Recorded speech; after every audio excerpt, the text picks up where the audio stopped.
All right, hello. I just wanted to do a quick check-in on the Wheel of Time. This is kind of just like my first impressions of the book because I put out an announcement I was going to read this about a month ago, and then I put out a video a couple of days ago, about a week ago. They got a really good response from people um, about reading the Wheel of Time, and so I actually started. February 1st, I read the prologue, and I read the first two chapters, and today I read chapters 3 and 4. So I'm about 100 pages into this copy. I made it, that far in. And people that told me that this had Tolkien-esque vibes were right. This is really heavily influenced by Tolkien. I mean, it's all over the place.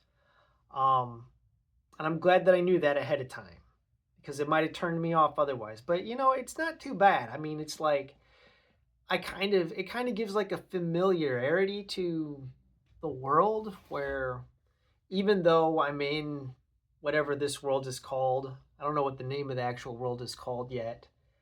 I'm kind of comfortable here. It's just a matter of trying to figure out like what the mechanics of this world are, how they work. But the map in here gives you kind of an overview of the whole place. And I guess we're taking place in this Emmons Field is where we're starting out at the two rivers, right?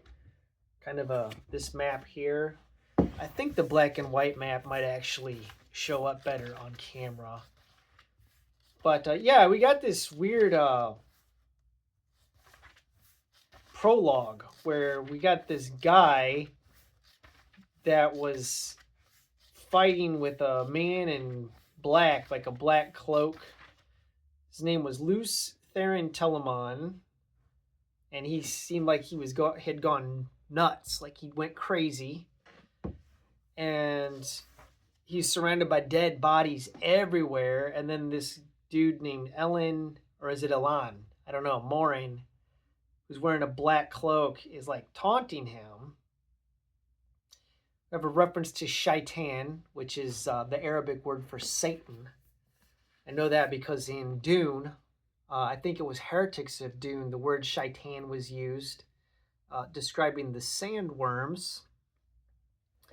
Either they'd go back and forth between Shai-Hulud and shaitan. So, yeah, but we're starting on this Emmons Fields, which really has like heavy vibes of the Shire and Lord of the Rings. And we get introduced to Rand al'Thor.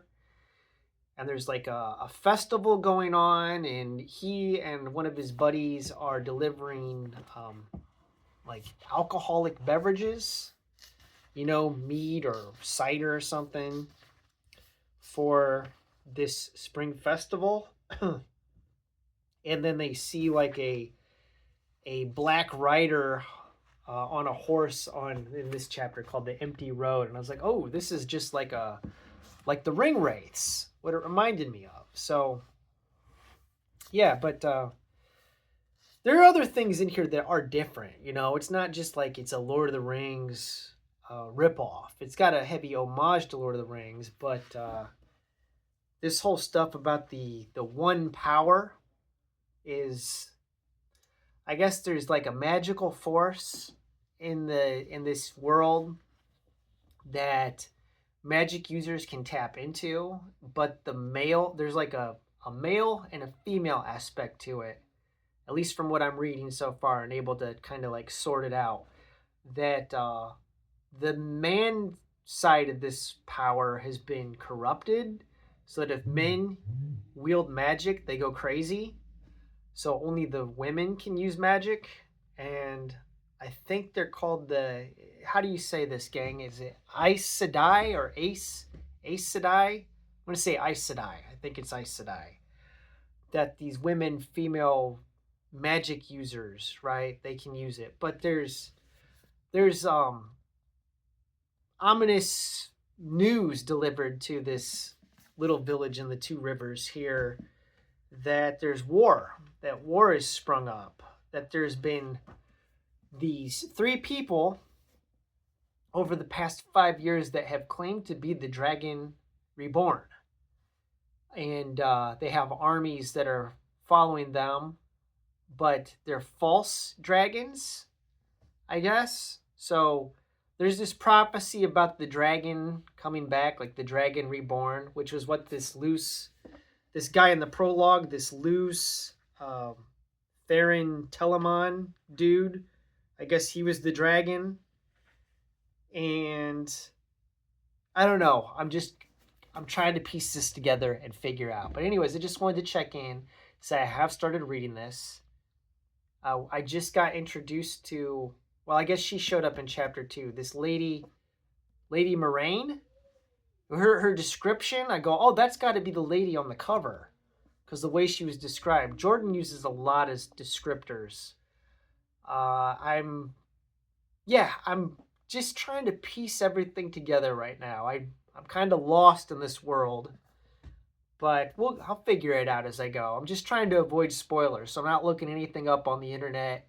I'm trying to avoid the glossary in the back, and hopefully by the time I get 200 to 300 pages in this, I'll have a little bit more idea of what's going on in this world. But yeah, it's so far it's interesting. But I don't really have much else to say about it other than I started reading it. So maybe I'll check back in next week and do one of these updates, every 7 days until I finish this. I'm trying to keep my page count, like reading 50 pages a day. And if I need to speed up, I will. But I don't want to just like blast through this book because I don't want to miss anything. There's a lot of detail in here, and I'm afraid if I just read a bunch of stuff, I'm going to get like overwhelmed to the point that I'm going to forget everything that I read. So, all right. Thanks for watching. Again, everybody, thank you for getting me to 500 subs. I guess that's it. Let me know what you think. Just please don't leave any spoilers in the comments section. I don't want any spoilers for this book. Have a wonderful day.